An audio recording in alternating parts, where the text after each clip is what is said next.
Setiap hari satu, tubuh setiap wanita hari. itu ada 1000 setan. Ketika dia sudah menjadi pengantin, itu artinya dia sudah menjadi milik setan. Sudah nggak bisa jadi milik Allah. Jadi ternyata tidak semua kasus bisa dilakukan eksorsis. Ada yang sudah benar-benar menjadi milik setan.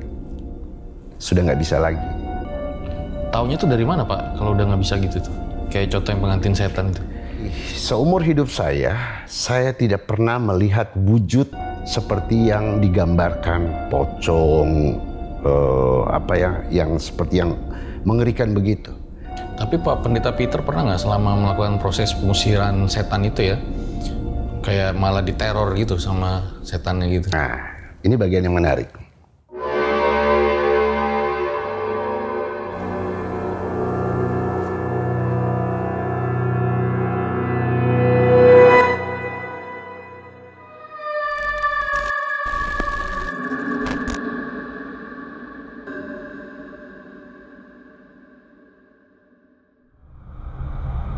Eksorsisme disebut juga dengan praktik pengusiran setan atau makhluk halus bagi seseorang yang dikira kerasukan.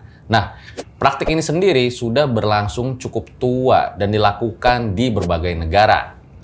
Kalau di agama Islam sendiri dikenal dengan konsep ruqyah. Nah, ini versi beda agamanya. Hari ini gue udah kedatangan Pak Pendeta Peter.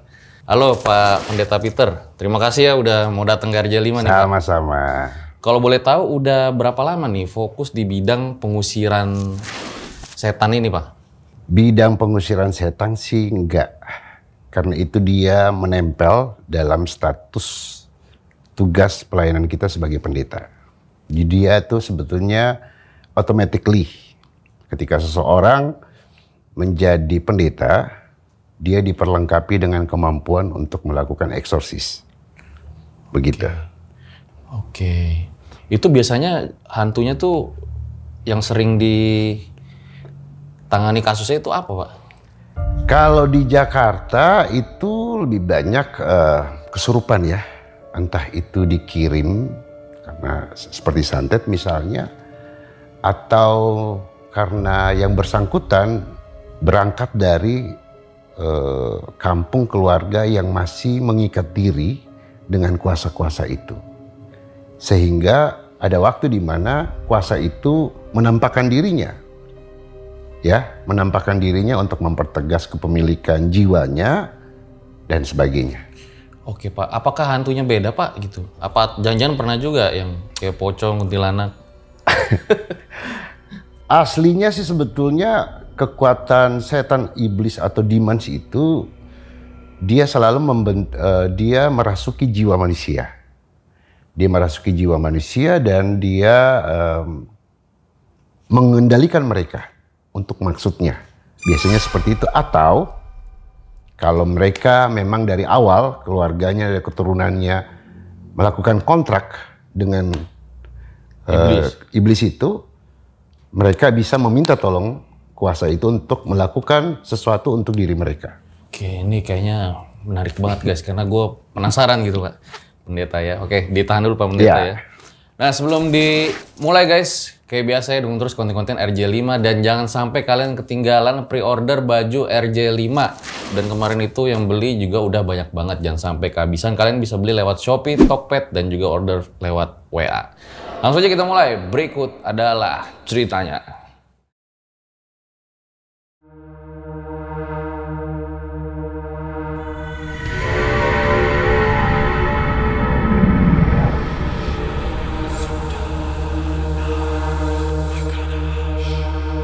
Ya, Pak Pendeta Peter boleh diceritain tuh awal mulanya tuh kayak gimana sih? Iya. Tahun 96 pada saat saya akan dipersiapkan menjadi pendeta oleh Gereja Protestan Maluku, kita biasanya harus menjalani yang namanya vikaris, semacam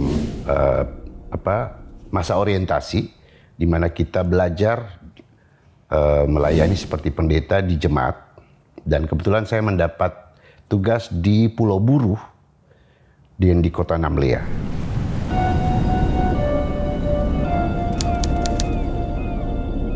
saya dimentoring oleh pendeta senior.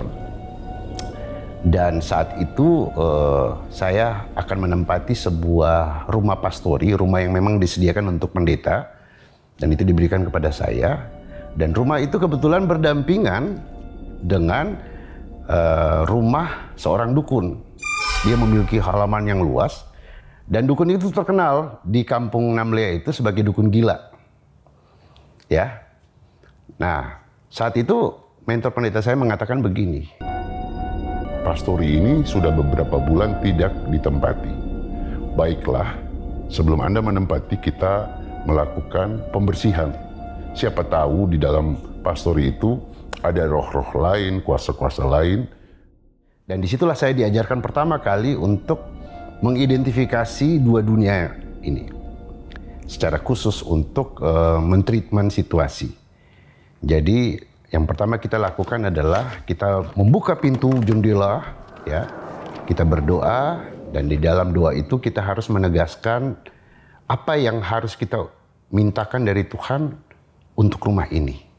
Satu yang saya ingat adalah rumah ini diberikan kepada orang-orang milik kepunyaan Allah.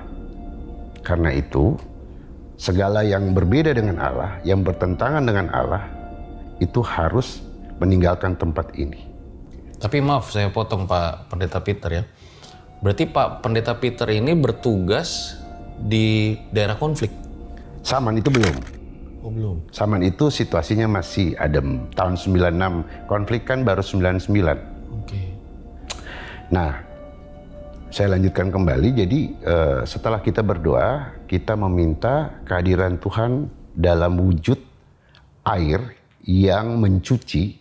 Air itu kan simbol mencuci, menyegarkan, meneduhkan. Dan setelah itu, lalu kita percik ke wilayah rumah itu. Entah itu batas temboknya, pagarnya, pintunya. Dan di situ kita harus declare rumah ini milik orang-orang kepunyaan Allah. Semua yang berbeda dengan Allah silahkan meninggalkan rumah ini. Kita kasih suruh keluar. Dan sejak saat itu saya tinggal di rumah itu. Nah, yang menariknya adalah sejak saya tinggal di rumah itu, tiap waktu saya dicobain oleh si dukun. Pastori saya itu punya 2 kamar. Dan masih sebagai orang muda, waktu itu usia saya baru 24 tahun kalau nggak salah. Saya suka tidur di kasur di lantai. Jadi kamar sebelah itu kosong. Setiap malam kalau saya terbangun untuk pipis, saya melewatin kamar itu dan pintunya kan terbuka. Saya kaget, ada ular yang berjalan. Saya ambil ularnya, saya taruh di dalam tas, saya gantung. Besok pagi, saya cek, ularnya sudah nggak ada. Ularnya segede apa, Pak? Ya, semeter lah ya. Gede juga ya? Iya. Cuman memang mindset saya sudah terbentuk bahwa karena saya sudah diingatkan sebelah tetanggamu itu seorang dukun. Dan dia memang sering mencobai. Jadi saya melihat ini challenge. Karena saya sedang dipersiapkan jadi pendeta, jadi saya coba untuk terima tantangan itu. Tinggal di rumah sendirian? Sendirian. Masih banyak kebun-kebun gitu? Iya. Enggak, itu kota kecamatan, jadi masih ada rumah lah. Terus besoknya ada lagi kepiting. Ya, kepiting jalan. Dan setiap hari rumah saya itu dihujanin mangga. Kebetulan ada pohon mangga yang rimbun banget dekat rumah. Dan mangga itu milik dia. Nah, rumah-rumah di Ambon itu kan semua pakai seng ya. Nah, Anda tahu kan kalau misalnya kejatuhan mangga setiap hari, bang, pusing gitu loh. Saya pikir ini teror. Tapi setelah setahun saya tinggal di situ dan sampai pada ujung tugas saya, dia datang. Entah bagaimana dia tahu saya akan mau pergi gitu loh. Dia datang dan dia memberi saya secari kertas, isinya jimat mantra-mantra dia gitu loh. Wah, ini untuk Anda. Saya nggak dipanggil Pak Pendeta, Pak Vikaris, ini untuk Anda. Saya bilang, oh terima kasih. Walaupun saya ketawa gitu loh. Nggak usah lah kita berdebat soal itu kan. Ya udah. Itu yang pertama. Pengalaman kedua yang menarik itu saya belajar dua dunia itu ketika seorang opa, seorang kakek di hari tuanya itu, dia datang ke pendeta, mentor saya. Dia bilang begini, saya minta untuk dilepaskan dari kuasa-kuasa gelap. Karena ternyata selama hidup saya itu pakai opo-opo. Orang Ambon bilang pakatang, sebuah material yang isinya kuasa-kuasa gelap yang selama ini mereka pakai untuk melindungi diri atau untuk apa saja gitulah. Supaya kebal gitu Pak? Iya. Pertanyaannya kenapa kamu minta dilepasin? Karena ternyata di usia tua, kuasa itu membuat saya tidak damai, tidak tenang. Padahal kan kita tahu seorang lansia itu kan akhir hidupnya itu dia butuh ketenangan, kedamaian. Kuasa itu selalu membuat dia bergelora, marah, gak bisa tidur, berkecamuk, panas. Karena itu dia lalu berpikir bahwa dia gak bisa hidup lagi dengan cara seperti ini. Dan disitulah pendeta mentor saya mengajarkan hal yang pertama, yang paling penting dalam sebuah eksorsisme ketika kasusnya seperti ini adalah orang itu harus mengaku dosa dulu. Bahwa dia telah mengikatkan diri dengan kuasa gelap, apapun namanya, apapun bentuknya. Dia mengaku bahwa dia bersalah, baru kita bisa melakukan proses penyucian. Oke. Dan dia harus menyerahkan semua yang dia bawa itu, yang dia pakai selama ini, dia keluarin. Ada satu kotak kecil, macam-macam. Ada dalam bentuk tali, ya. Jadi kalau mereka berantem tuh, wah, bagus punya tuh. Berarti maksudnya tuh kayak harus tobat dulu gitu ya Pak? Iya. Sebuah pertobatan yang benar harus dimulai dengan pengakuan dosa, pengakuan salah. Bahwa saya bersalah. Kalau tanpa itu semuanya akan sia-sia. Apapun prosesnya nggak akan berhasil. Karena kenapa? Dia mendua kan? Dia selama ini mengikut Tuhan, tapi dalam dirinya ada kontrak dengan kuasa anti Tuhan. Oke, nah itu yang, ya itulah yang harus di-clarify dulu. Anda ini sebetulnya mengikut jalan siapa? Gitu loh. Karena itulah ketika mereka cari Tuhan, kita akan tanya. Kalau tidak clear, apapun eksorsismenya tidak akan pernah berhasil. Jadi eksorsis itu harus terjadi ketika itu diuraikan dengan jelas. Dari mana sumbernya, apa saja perjanjiannya, di mana lokusnya. Sebab kadang-kadang kayak ada yang pernah konsul ya. Wah, saya bilang saya nggak bisa. Anda harus kembali ke kampung halaman. Karena di situ perjanjiannya dibuat. Ada tempat, ada peristiwa, ada objeknya di situ. Harus kembali ke sana. Silakan menghubungi pendeta di sana. Nah kalau yang tadi Pak, boleh diceritain nggak Pak? Perjanjian itu dia sama iblis itu seperti apa? Jadi begini. Kita harus ingat, seperti misalnya konteks Maluku ya. Maluku mewakili banyak juga kampung-kampung di Indonesia yang tumbuh besar dengan animisme, dinamisme sebelum agama masuk. Itu terpelihara sebagai jati diri budaya mereka. Dalam jati diri budaya orang Ambon, orang Papua, orang Timor, orang manapun selalu ada unsur kepercayaan lokal. Bukan agama ya. Dan itu membentuk jati diri mereka. Bondingnya sudah terjadi lama. Dan itu harus dipelihara. Nah, ketika dulu gereja masuk ke pekabaran Injil terjadi di Maluku, itu tidak otomatis menghapus semua itu. Mereka masih memelihara. Nah, dalam perjanjian itu biasanya sifatnya memproteksi. Keturunanmu akan aku lindungi selama engkau selalu mengabdi kepadaku atau terikat dengan aku atau memilih aku. Itu mungkin tidak tertulis tapi sudah dilakukan, dan salah satu caranya adalah, yang aku tahu adalah misalnya dari kecil kamu sudah dimandikan, atau pada waktu anaknya atau cucunya mau pergi merantau, opanya atau papanya tuh kasih ini ya buat jaga-jaga, karena orang tua dulu kan nggak mampu kasih duit, mereka cuman kasih jimat gitu loh. Nah itulah yang kemudian membuat mereka berani dan sedikit banyak membentuk masa depan mereka. Tapi masa depan itu kan meninggalkan banyak utang. pada akhirnya ketika mereka mau hidup benar, mau hidup lurus, apalagi ketika mereka sudah punya anak dan mereka mau anaknya benar, disitulah terjadi problem. Apalagi kalau mereka sudah dibentuk dengan cara berpikir logis. Mau nggak mau, ini barang harus dihilangkan. Nah, disitulah biasanya mereka mencari pendeta untuk meluruskan kembali. Dan biasanya persyaratannya, apa dosamu? Ceritain semua. Karena kalau kamu tidak bisa menceritakan itu semua, ini nggak akan berhasil. Jadi itu, pengakuan dosa itu merupakan syarat mutlak dari sebuah proses eksorsis di dalam Kristen. Nanti setelah itu, baru kita doakan meminta pengampunan. Dan isi doanya itu adalah, Tuhan mengampuni, supaya kepadamu diberikan damai sejahtera. Nah, ini dia nih. Bagian damai sejahtera inilah sebetulnya yang nanti membedakan kekuatan Tuhan dengan kekuatan setan. Sisi Tuhan itu selalu memberikan ketenangan, kedamaian, kesejukan. Sedangkan sisi di sebelahnya sebaliknya. Ketidaktenangan, emosi, amarah, ini selalu berbenturan. Nah, makanya kenapa kalau orang kesurupan itu dia mengamuk, teriak-teriak, mukul-mukul diri.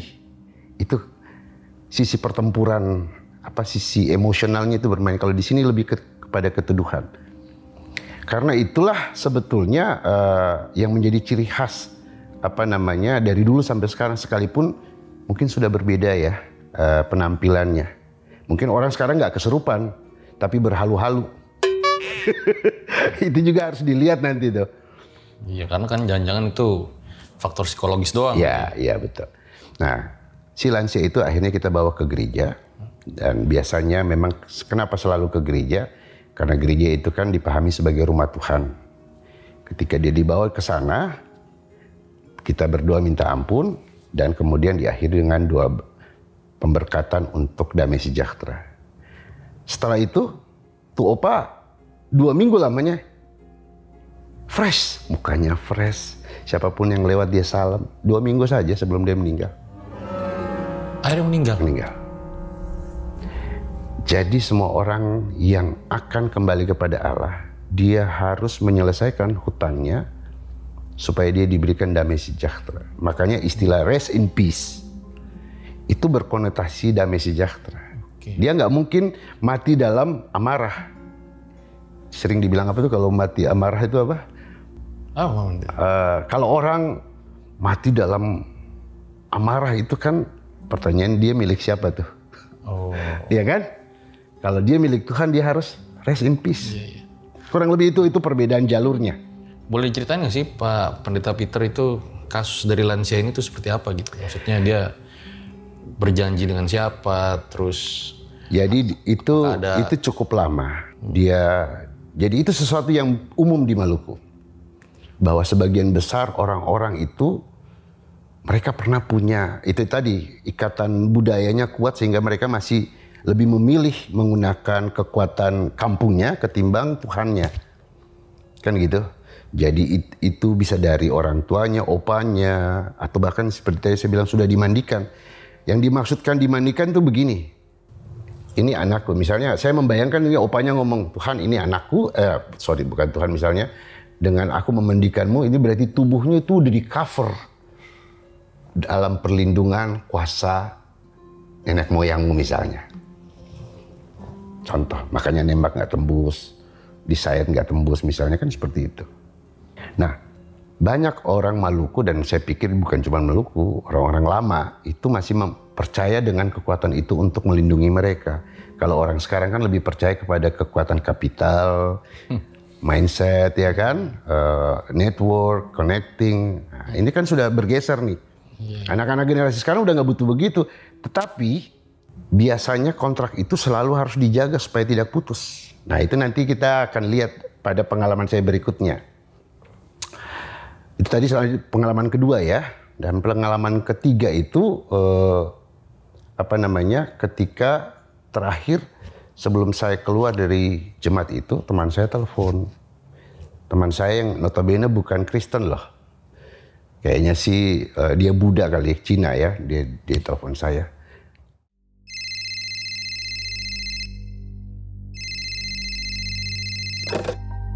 Tolong dong, saya punya saudara ini baru datang dari Surabaya, sepertinya diguna-gunain. Dan dia bilang sendiri bahwa ada yang ngikutin dia gitu loh. Entah. Lalu saya bilang oke, saya coba layani. Dan itu first time saya secara solo melayani dia. Waktu dia datang ke rumah saya, tiba-tiba suasana rumah saya yang tadinya suhu ruangan biasa, tiba-tiba naik temperaturnya, panas. Dan dia bilang, tuh Pak, mereka sudah ikutin saya. Saya bilang kalau gitu kita ke gereja. Nah, waktu di gereja, karena ini minta tolong untuk melepaskan diri dari kejaran, ya, saya lalu kemudian kita berdoa. Dan satu media yang selalu dipakai dalam eksorsis itu adalah air. Air ini kenapa dipakai? Karena air ini simbol sakramen baptisan dalam ritus gereja Katolik maupun Protestan. Baptisan itu artinya menyucikan diri dari dosa, dimurnikan kembali untuk menjadi milik Allah. Nah, air ketika kita pakai, kita berdoa, kita bilang, Tuhan, pakailah air ini sebagai tanda kehadiran-Mu untuk membersihkan dan meneduhkan kembali jiwa ini, supaya semua yang tidak damai sejahtera, tidak milik-Mu, keluar dari tempat. Dan setelah selesai berdoa, air itu diminumkan, tiba-tiba suhu ruangan berubah. Suhu ruangan di dalam gereja pun termasuk berubah gitu loh.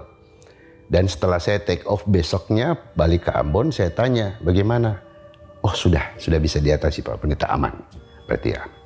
Nah di situ saya belajar pertama kali, pengalaman itu mengajarkan saya tentang eksorsisme. Bahwa kalau seseorang itu dia menggunakan kuasa itu, dan dia ingin dibersihkan, dia butuh pengakuan dosa. Tapi kalau dirinya diserang, ya toh, kita harus tahu dulu kenapa bisa begitu. Dan apa yang harus kita lakukan. Karena itu percakapan, trace kembali masalah itu penting sekali untuk memahami dari mana sumbernya. Tapi Pak Pendeta Peter pernah nggak selama melakukan proses pengusiran setan itu ya, kayak malah diteror gitu sama setannya gitu? Nah, ini bagian yang menarik. Pada saat kita ini kejadian di Jakarta ya, kejadian di Jakarta. Saya ingin cerita ini dulu sebelum nanti saya masuk ke situ. Suatu ketika ada kelompok pemuda Kristen, mereka melakukan retreat di puncak. Salah satu anggota mereka adalah seorang gadis yang baru datang dari kampung. Dia baru datang dari Ambon, kurang lebih beberapa minggu sebelumnya. Nah, ketika acaranya dilakukan di puncak, tiba-tiba dia kerasukan. Lalu mereka mencoba mencari pendeta di sekitar tempat itu untuk mencoba melakukan eksorsis. Ternyata nggak berhasil. Akhirnya dibawalah balik ke Jakarta. Dan setiba mereka di sana, ternyata teman-temannya entah kenapa nggak mau pulang. Mereka tetap berkumpul di gereja karena melihat kondisi wanita ini masih tetap seperti kesurupan. Saya ditelepon untuk membantu dan saya datang. Terus saya lihat kondisinya. Dia nunduk sambil bergumam begitu loh. Dia nggak mau lihat siapapun. Saya bilang ini memang nggak biasa. Lalu ketika saya pegang kepalanya, tiba-tiba dia mukanya terangkat dan dia teriak.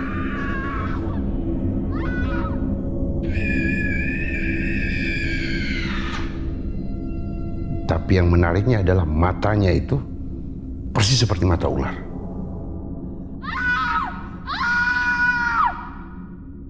Itu terjadi kontak pertama. Mata ular, Pak?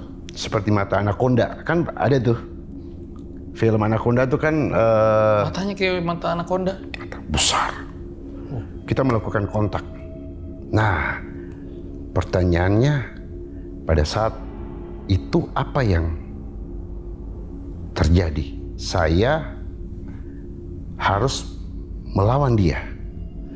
Tidak dengan fisik, tapi saya melawan dia dengan mendeklar bahwa tubuh ini milik Kristus. Karena yang bersangkutan kan Kristen ya. Ini bukan tempatmu. Keluarlah dari tempat ini. Tubuh ini milik Allah. Enyahlah kau dari sini. Makanya dalam setiap eksorsis, ketika kita berhadapan dengan setan, kita harus punya statement. Statement itu harus didukung oleh keteguhan jiwa. Sebab kalau sekedar ucapan statement, sekedar pegang salib, sekedar baca mantra, tapi dalam dirimu ada takut, nah itu pintu masuknya iblis. Ketika manusia takut, ketika manusia cemas, ketika manusia khawatir, itulah pintu masuk kuasa gelap. Itu satu. Bisa juga ketika seseorang bermimpi terlalu tinggi, berhalu-halu, itu juga bisa dipakai. Karena dia nggak tenang. Orang nggak bisa tenang. Orang nggak bisa tenang ketika dia takut atau dia bermimpi sesuatu yang dia ingin itu terjadi. Di dunia modern ya, kalau saya bilang sekarang. Nah, Pak Pendeta ya, kalau saya nonton film-film Barat gitu ya, itu kan eksorsisnya itu kayak biasanya dihadapi itu iblis gitu ya, misalnya. Terus sudah dalam wujud. Sudah dalam wujud ya. Gitu. Pernah nggak sih Pak gitu menghadapi kayak film-film yang saya tonton gitu, iblis atau ada ya wujudnya gitu? Itu tadi, seumur hidup saya tidak pernah melihat wujud seperti yang digambarkan, pocong, yang seperti yang mengerikan begitu. Selalu yang saya dapatkan adalah manusia yang jiwanya disusupin oleh setan.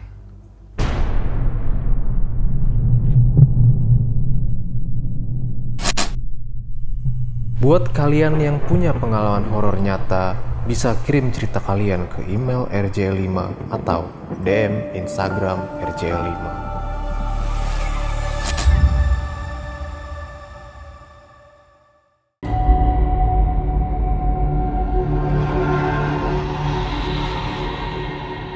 Jadi sebetulnya dalam dunia ini, di samping kuasa Allah ada kuasa setan. Mereka sama-sama ingin menguasai dunia ini. Apa yang dimiliki Allah selalu mau direbut oleh setan. Allah tidak mau merebut mereka, tapi merekalah yang selama ini agresif mau merebut apa yang menjadi milik Allah. Apa yang diciptakan Allah, itulah yang mau direbut. Allah menciptakan keadaan yang baik, tenang, teduh, mereka bikin kacau. Allah menciptakan orang yang baik, mereka hasutin. Dan itulah yang menyebabkan terjadi perseteruan. Nah, posisi eksorsis di mana? Kita sebagai eksorsis atau yang melakukan eksorsisme, yang pertama kita harus tahu bahwa kita harus menciptakan kedamaian. Pertama dalam diri kita sendiri. Kalau kita takut menghadapi dia, tinggalkan. Jadi bumerang itu. Kita harus dalam kondisi benar-benar teduh, tenang, yakin, percaya, karena pada saat terjadi kontak kita akan minta kekuatan Tuhan. Kita itu cuma messenger of God, mendeklar, menyatakan apa yang menjadi milik Tuhan, lalu biarkan Tuhan menghadapi dia gitu loh. Itu yang terjadi. Karena itu saya nggak berani mengklaim bahwa seorang eksorsis itu bisa memberlakukan di mana saja, kapan saja, nggak bisa. Dia ada kekhususan. Jadi ketika seseorang datang minta tolong, kita akan tanya masalahmu apa dan bagaimana ini bisa terjadi, itu harus dicerita lengkap. Kalau Anda tidak terbuka, berarti ini nggak ada gunanya. Pernah kejadian, saya melayani seorang ibu yang dia dikirimin santet oleh seorang wanita yang rupanya simpanan suaminya. Dia selalu kesurupan. Di situ saya sempat tanya, siapa kamu? Ya, Sempat terjadi percakapan, siapa kamu? Dia sebutin, siapa yang suruh kamu datang ke sini? Itu dialognya terjadi itu. Saya diutus oleh ini karena dia ini mengganggu kesayangan saya. Saya langsung declare, kamu keluar dari sini. Ini bukan tempatmu di sini. Wah, waktu itu dia meronta-ronta sampai meludahin muka saya. Mereka kalau sedang marah ketika di itu bisa macam-macam. Makanya dalam eksorsis itu selalu ada bantuan orang untuk bantu memegang. Karena takutnya berontaknya bisa destruktif. Dan ketika saya declare itu, lalu saya ucapkan, tubuh ini bukan milikmu, tubuh ini milik Kristus. Ya, di dalam nama Kristus yang telah bangkit, saya perintahkan kamu keluar dari tempat ini. Oh, itu tegas.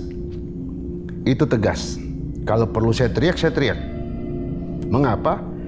Setan itu takut ketika kita firm dengan apa yang kita yakini. Itu paling penting. Jadi seorang eksorsis itu dia harus kuat, firm jiwanya ketika dia mengucapkan sesuatu yang berkaitan dengan Tuhan. Kalau dia lemah, selesai itu. Dia berontak lawan. Begitu selesai saya ucapkan itu, saya seperti biasa, taruh di bawah mimbar, saya berdoa, air, minum, dan selesai. Saya pikir sudah selesai kan. Besoknya saya berangkat ke Ambon kebetulan. 2 hari kemudian tiba-tiba kayak ada kontak gitu loh. Waduh, jangan-jangan dia kena lagi. Bener, saya telepon balik Jakarta. Dia kena lagi. Kenapa tuh Pak? Waduh, saya bilang first time nih. Saya balik lagi ke sana.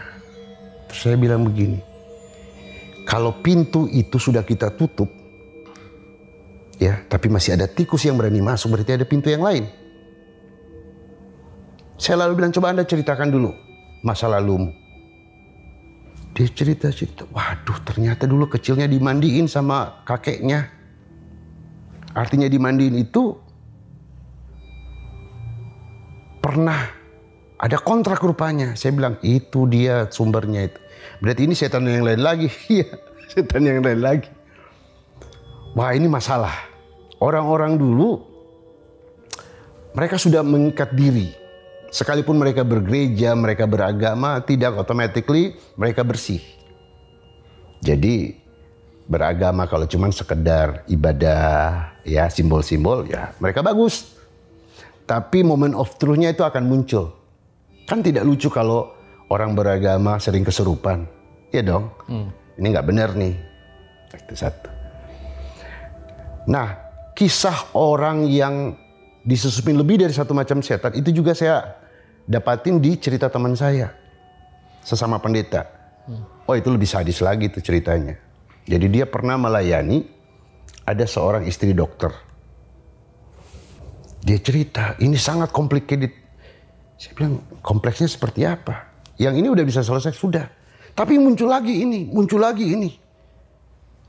Dalam daftar dia itu sudah ada 3 macam setan nih. Ya kan?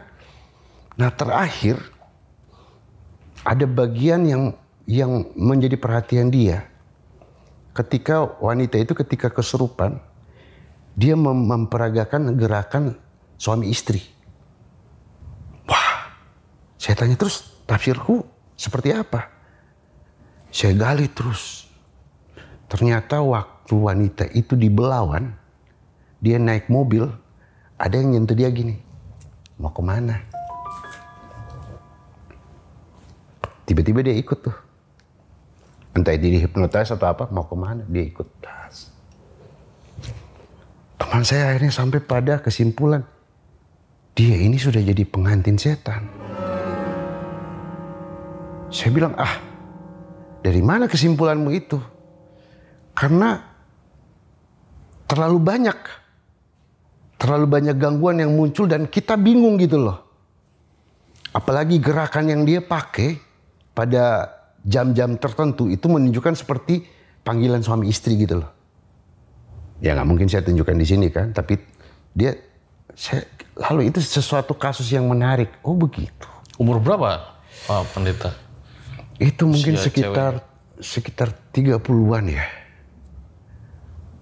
Saya mencoba membedah itu, waduh kalau sudah begitu apakah masih bisa diselamatkan? Nggak bisa menurut teman saya. Jadi ternyata tidak semua kasus bisa dilakukan eksorsis. Ada yang sudah benar-benar menjadi milik setan. Sudah nggak bisa lagi. Jadi pengantin setan itu akhirnya nggak sembuh, Pak? Itu kan sudah sampai temanku menyebutkan pengantin setan itu kan berarti sudah official. Kita yang melakukan eksorsis capek. Bayangkan 1000 setan bisa masuk dia, masakan kita mau ngabisin waktu setiap hari satu, tubuh setiap wanita hari. itu ada 1000 setan. Ketika dia sudah menjadi pengantin, itu artinya dia sudah menjadi milik setan. Sudah nggak bisa jadi milik Allah. Dan itu quote and quote bisa dimengerti dengan kisah Yesus memilih 12 murid. 1 dari 12 tidak bisa diselamatkan, yaitu Yudas yang mengkhianati dan akhirnya bunuh diri. That's fact. Itu fakta. Jadi pada akhirnya kita harus bilang kasus ini bisa, kasus ini nggak bisa. Karena kuasanya itu sudah terlalu kuat dan itu sudah definitif dia menguasai. Taunya tuh dari mana, Pak? Kalau udah nggak bisa gitu tuh. Kayak contoh yang pengantin setan itu. Setiap, saya nggak tahu yang lain ya, tapi kita sebagai pendeta ketika kita melayani seseorang, kita kan melakukan kontak sama bos kita. Akan ada insight bahwa ini nggak bisa. Historinya terlalu complicated. Ya, ini bukan milikku gitu loh. Jadi akhirnya temanku akhirnya ngomong ke Pak Dokter, Pak Dokter, kalau lihat kondisi begini, sepertinya sudah enggak. Dia sudah dimiliki oleh yang lain. Jadi kalau ada yang bisa mendeklar bahwa saya bisa mengusir semua setan, berarti Anda bosnya. Pak Pendeta, saya mau nanya nih, tadi yang bahas pengantin setan ya, karena kan kemarin saya baru ngangkat kisah pengantin setan. Ciri-cirinya apa lagi tuh, Pak? Selain dia setiap malam tuh kayak memperagakan hubungan suami istri. Yang menyebutkan pengantin itu kan teman saya, karena dia mendalami persis pasien ini dan dia sampai pada kesimpulan itu. Saya hanya melihat pada bagian bahwa ada yang memang bisa diselamatkan, ada yang nggak bisa sama sekali. Saya selalu menghubungkan itu dengan doa Tuhan Yesus dalam Yohanes. Sepanjang hidup saya mencoba memelihara para murid, tapi ada satu yang memang sejak awal sudah ditentukan nggak bisa. Pertanyaannya, kenapa kamu memilih dia menjadi muridmu? Hanya untuk memberi pesan kepada dunia bahwa penguasaan kehidupan oleh kekuatan gelap itu luar biasa. Bahkan apa yang menjadi milik Allah pun diambil kok. Gitu loh. Itu kan artinya apa? Kita kan harus waspada, menjaga entah kita, entah keluarga kita, untuk memastikan jangan sampai ada jiwa yang dibeli oleh setan atau jiwa yang dikuasai. Nah ini menarik ya Pak Pendeta ya. Kalau di case kemarin itu, jadi ada semacam kayak coretan tembok tapi pakai darah gitu, bau amis lah gitu. Nah pernah ada kayak gambar satanik gitu yang kepala kambing tuh.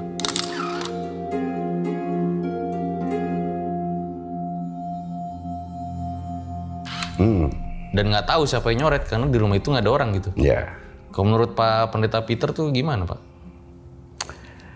Itu sudah level yang agresif. Ya, kalau sudah sampai perang terbuka, itu namanya perang terbuka. Jadi kasus-kasus yang saya alami ini lebih sifatnya private. Ya, tidak sampai ke perang terbuka. Teman saya ngalamin perang terbuka. Pada perang terbuka itu, dia juga diserang. Karena itu dia kehilangan istri dan anaknya. Dan itu sesuatu yang logis. Sesuatu yang logis. Gimana ceritanya Pak? Okay. Teman saya itu bertugas di kampung yang paling jauh. Di Ambon juga? Di Maluku Tenggara. Dan dia udah bilang, kampung ini kuasa gelapnya luar biasa. Swangi. Anda tahu Swangi yang biasa terbang? Mendengar kata Swangi kita tahu itu levelnya advance. Dan mereka agresif, berani menyerang, berani membunuh. Karena itu jurus yang dia pakai tidak seperti saya, jauh lebih tinggi. Dan konsepnya sudah lebih agresif. Dan karena itu lalu kemudian terjadi bentrok. Dalam penanganan dia, kemudian dia mencoba untuk, tanda kutip ya, mendirikan kedaulatan Tuhan di wilayah itu. Dan efeknya makan korban. Seperti kita lihat di Perjanjian Lama ataupun di cerita dulu-dulu itu kan selalu terjadi pertempuran yang makan darah ya. Banyak tuh yang gugur tuh. Dan mereka itu orang-orang yang selama ini mengabdi dengan kuasa gelap menghadapi dia. Terus saya bilang ke dia, hati-hati, tanganmu berdarah juga loh. Karena kenapa kalau kita ikut bos kita Tuhan Yesus, tangannya nggak boleh berdarah, nggak boleh ngelukain orang, dia yang dilukain gitu loh. Tapi sekarang Anda melukai orang, berarti Anda ikut fase perjanjian lama. Dan benar, apa yang kita khawatirkan terjadi, diserang. Karena itu dia kemudian ditarik. Diserang itu seperti apa Pak? Boleh dijelasin? Pada hari itu istrinya mengalami sakit. Dan tiba-tiba alam tidak memberi kesempatan untuk mereka naik kapal atau naik boat untuk pergi ke pulau seberang ketemu dokter. Maka malam itu istrinya meninggal. Jadi artinya pertempuran itu sekalipun sebagian besar dia menang, tapi dia juga harus berkorban. Kehilangan istri dan calon bayinya itu. Makanya saya bilang, pada level tertentu, kayak seperti yang tadi Anda bilang sudah sampai gambar itu perang terbuka. Siapapun yang berperang, yang menjadi eksorsis di situ dia harus sangat siap dan rela berkorban. Dan saya rasa tidak semua orang berani. Karena begitu dia tahu setan mendeklar, lo musuh gue akan serang lo. Jadi kalau menurut Pak Pendeta, setan itu jenis apa gitu? Jadi ada dua, yang pasti setan itu adalah sebuah kerajaan yang ingin menguasai kehidupan. Oke? Karena itu dia selalu tektokan dengan kuasa Allah. Karena Allah pun yang menciptakan kan, dan dia ingin merebut, baik itu person, baik itu regio, dia berusaha untuk merebut. Nah, dalam perebutan itu ada yang agresif, ada regio-regio tertentu, wilayah-wilayah tertentu yang agresif, ya. Apalagi ketika manusia sudah masuk ke wilayah, apalagi kalau manusia ingin menguasai wilayah itu, dia pasti akan menunjukin kekuasaannya dia. Contoh, misalkan rumah ini sudah jadi markasnya dia, tiba-tiba ada yang datang mau bongkar, nggak dikerjain tuh. Iya toh? Iya. Apalagi yang datang jiwa-jiwa kosong, oh dia kerjain. Dia bikin kesurupan lah, dia bikin bulldozernya miring lah, ya ada aja. Nah biasanya itu harus ada yang datang, declare tempat ini bukan milik kamu gitu loh. Atau itu yang Pak Pendeta lakuin ya? Iya. Makanya tidak sembarang kita ngapain kita ribut sama setan. Kan begitu. Untuk apa kita ribut sama setan? Kristus aja, Tuhan kita aja nggak ribut gitu loh. Tapi dia menolong mereka yang bisa dia selamatkan. Kalau menurut Pak Pendeta, kalau ada case kayak yang kemarin viral itu saya angkat, gimana? Apa itu? Itu yang tadi yang coret-coretan kayak gitu. Nah itu mesti lihat status. Kalau aku sih selalu fokus ke pasiennya itu. Apa yang terjadi? Coba Anda cerita runtutan. Entah itu terjadi pada dirimu, entah itu terjadi dari keluargamu, entah itu ada peristiwa apa, ada komitmen apa yang kamu buat, ada perjanjian apa yang kamu buat, itu harus dibedah. Selevel apa perjanjian itu? Apakah sudah dibonding dengan darah? Kalau bonding dengan darah nyerah. Bonding dengan darah itu maksudnya apa? Makanya tumbalnya mati. Kalau udah bonding dengan darah itu tumbalnya mati. Jadi ada juga ya Pak, kayak ada di kepercayaan Pak Pendeta tuh tumbal-tumbal kayak gitu ya? Bukan. Jadi gini loh. Segala sesuatu perjanjian yang paling tinggi itu kan ikatannya darah. Makanya ingat kan di samurai itu? Iya kan? Iya. Perjanjian darah itu dalam tradisi perjanjian lama itu ditandai dengan ketika perjanjian baru itu salah satunya darah Kristus sebagai anak Allah. Itu bondingnya kuat sekali. Siapapun yang percaya dia, ikatannya darah.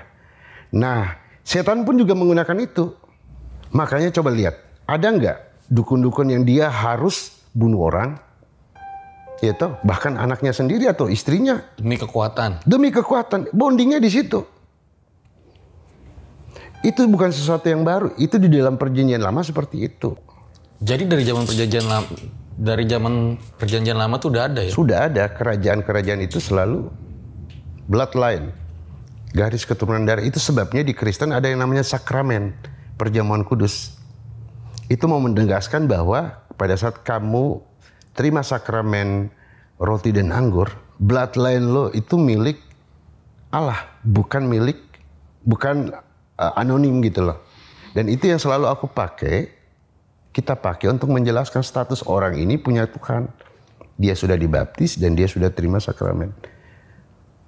Jadi biasanya iblis atau setan itu selalu menyerang jiwa-jiwa kosong. Jiwa-jiwa kosong. Makanya tadi saya bilang, pernah nggak ada lansia yang kesurupan? Nggak ada kan? Walaupun udah tua rentah. Karena walaupun tubuh mereka rentah, jiwa mereka sangat kuat. Ditempa oleh waktu dan pengalaman. Mereka sudah punya pilihan firm. Kepada siapa aku hidup, untuk apa dan sebagainya kan? Betul nggak? Kalau yang mereka selalu serang itu apa? Anak kecil, wanita muda, remaja. Ya kan? Orang yang berhalu-halu bermimpi punya ini. Yang mereka serang adalah mereka yang lupa bahwa leluhur kalian tuh pernah punya kontrak sama kita loh. Sekarang ngapain lu pergi ke gereja? Gua ambil loh, gitulah. Terjadi pertempuran di situ, nah misalnya. Tapi ini menarik Pak Pendeta ya, karena tadi saya jadi kepikiran tuh yang perang terbuka ya. Ada nggak sih teman-teman Pak Pendeta Peter gitu yang pernah perang terbuka dan barangkali pengen cerita, atau mungkin yang nonton nih ada para lelang atau Erjel Satset, boleh banget dong cerita di sini karena saya penasaran gitu Pak. Perang terbuka itu pasti ada. Pasti ada. Karena kalau sampai pada kepemilikan, setan nggak mau kalah. Dia akan bela-belain ambil apa yang sudah menjadi perjanjian. Perjanjian itu hanya batal kalau ada tumbal. Itu yang saya pahami berdasarkan pengalaman dan pemahaman teologi saya. Ya, kita nggak pernah akan bisa mematikan setan karena dia berdiri menguasai hidup. Ya, yang bisa kita lakukan adalah memindahkan dia, menyuruh dia keluar, dan kalaupun kita harus berperang bersama dia, kekuatan manusia kita apa sih? Kecuali kita meminta kekuatan Tuhan. Tapi itu namanya missio Dei, misi Allah. Harus ada yang menggaransi dong, kan gitu. Makanya eksorsis di dalam Protestan itu bukan ghostbuster. Saya pernah melayani orang yang non-Kristen. Saya bilang, saya datang membantu Anda tapi saya bukan ghostbuster ya. Jadi Anda jangan pahami saya seperti dukun atau no. Saya melayani Anda karena saya ingin menolong Anda as a human. Karena itu tugas kami sebagai pendeta. Nggak perlu terikat dengan dogma segala macam. Kalau memang saya harus menolong, saya cuma minta Anda, apakah Anda mau menerima ini? Kalau Anda mau menerima sebagai pertolongan, saya bantu. Dan itu saya lakukan. Ya mungkin ini terakhir Pak Pendeta Peter ya. Kalau tanggapannya tentang gereja setan tuh gimana? Ini yang menarik. Gereja itu kan sebetulnya orang-orang yang dipilih Allah untuk menjadi kepunyaannya dan diutus keluar. Artinya itu entitas milik Allah. Setan di opposite, lawan dari Allah. Bagaimana mungkin dua entitas yang berbeda bergabung menjadi satu? Gereja, Allah dan setan, kan nggak mungkin toh? Karena itu menurut saya gereja setan itu artificial buatan.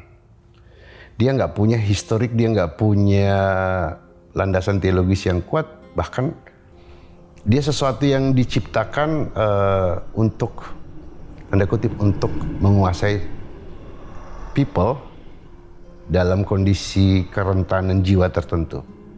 Coba lihat aja siapa jemaatnya, pasti aneh-aneh tuh. Pasti yang mengalami trauma, stres, gangguan mental, kejiwaan yang labil. Orang-orang yang menjadi milik Tuhan itu ditandai dengan firm jiwanya, jiwa yang kuat.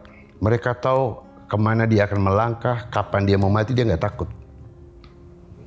Jadi ketika dalam jiwa manusia sudah bisa dibebaskan dari rasa takut, dia mampu mengendalikan emosi, egois, kecemasan, dia tenang sekalipun di tengah badai. Setan paling takut dia, nggak bisa dikuasai. Ya betul, karena kalau dari sisi sainsnya ya Pak Pendeta ya, karena kan ada juga yang mengatakan kalau kerasukan itu bisa aja karena masalah psikologis kan, dan ternyata memang sangat rentan juga gitu, dirasuki jin jiwa-jiwa yang lemah seperti itu ya. Itu sebabnya yang kuat dari agama itu adalah melatih jiwa. Ya. Makanya fokus gereja dari Injil itu sebenarnya melatih jiwa supaya berani menghadapi hidup, tidak takut, tidak cemas, ya. Jangan cengeng karena kenapa? Dan jangan berhalu. Karena kenapa? Itu sebenarnya pintu masuknya iblis. Ketika kamu gampang down, stres, sudah tuh. Rayuan demi rayuan, bujukan demi bujukan. Nah, cuman di zaman sekarang ini kan kita jarang melihat orang kesurupan. Tapi kita ngelihat orang yang berperilaku aneh. Ya.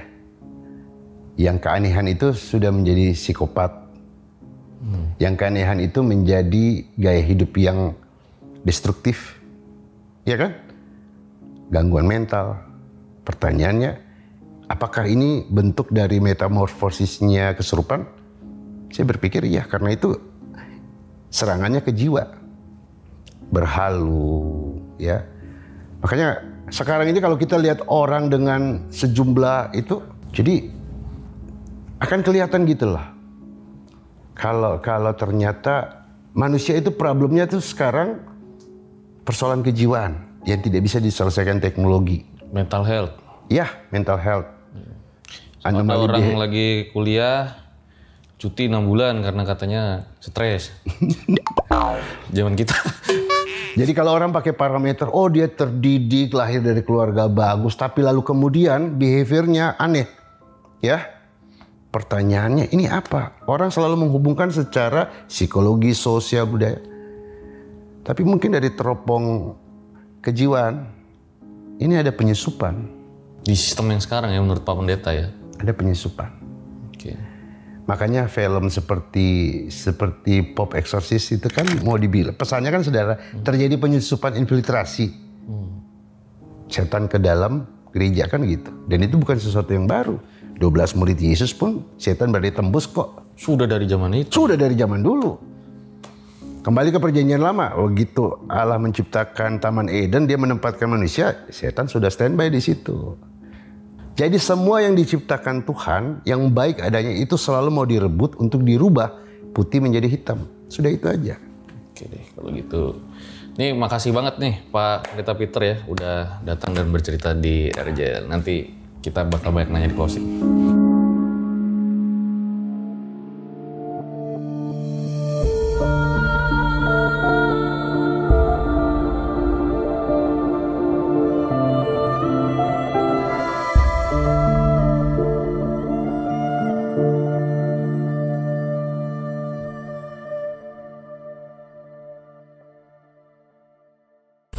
Itu dia guys, sebuah kisah luar biasa dari Pak Pendeta Peter ya. Ini terus terang pertama kali gua sama RJ5 kedatangan pendeta ya, menceritakan tentang kisah eksorsismenya. Nah makanya video kali ini akan gue tutup dengan satu kata. Kita mengenal slogan Bhinneka Tunggal Ika. Walaupun kita berbeda-beda tapi tetap satu jua. Gue Fajar Aditya, RJ5 undur diri. Ciao. Pak.